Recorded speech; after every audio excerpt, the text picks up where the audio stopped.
Hi, I'm Ryan, and today we have a special guest. He is Jonathan Bush, and he will be reading us the tale of Peter Rabbit. Hey Pod Squad listener, I'm Jonathan Bush, and today I'm reading The Tale of Peter Rabbit by Beatrix Potter. Once upon a time, there were 4 little rabbits. Their names were Flopsy, Mopsy, Cottontail, and Peter. They lived with their mother in a sandbank underneath the root of a very big fern tree. "Now, my dears," said old Miss Rabbit one morning, "you may go into the fields or down the lane, but don't go into Mr. McGregor's garden. Your father had an accident there. He was put in a pie by Mrs. McGregor. Now run along and don't get into mischief. I'm going out." Then Miss Rabbit took a basket and her umbrella and went through the wood to the baker's. She bought a loaf of brown bread and 5 currant buns. Flopsy, Mopsy, and Cottontail, who were good little bunnies, went down the lane to gather blackberries. But Peter, who was very naughty, ran straight away to Mr. McGregor's garden and squeezed under the gate. First he ate some lettuce and some French beans, and then he ate some radishes. And then, feeling rather sick, he went to look for some parsley. But around the end of a cucumber frame, whom should he meet but Mr. McGregor? Mr. McGregor was on his hands and knees, planting out young cabbages.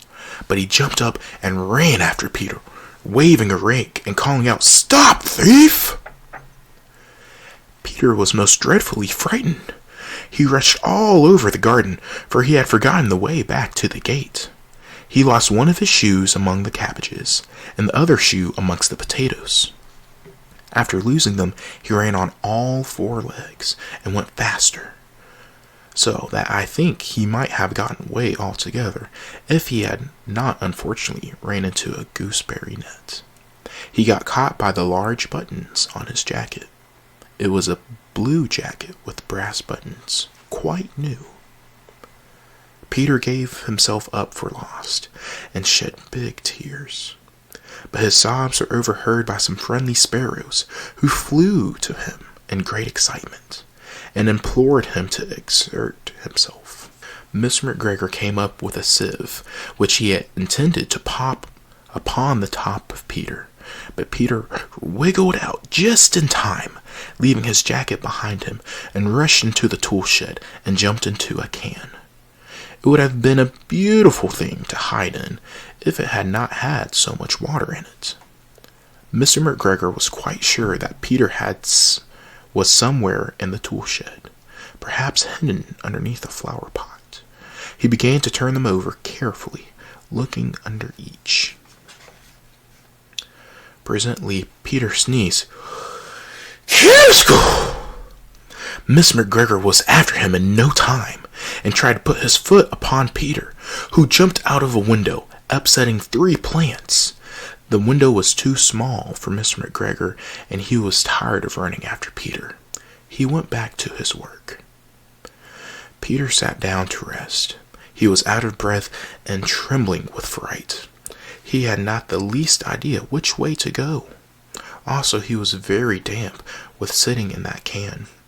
After a time, he began to wander about, going lippity, lippity, not very fast, looking all around.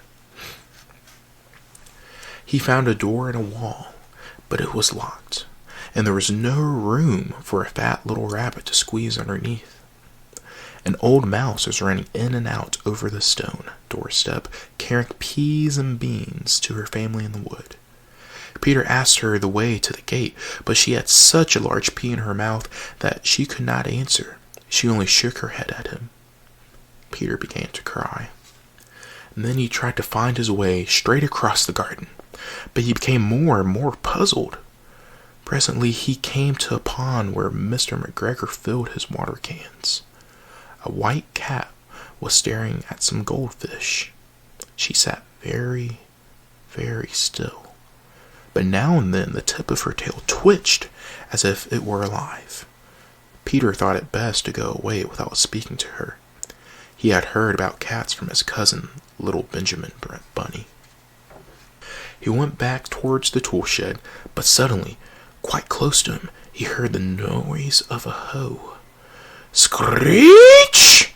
Scratch, scratch, screech! Peter scuttered underneath the bushes.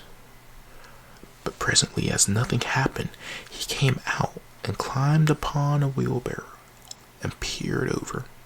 The first thing he saw was Mr. McGregor hoeing onions.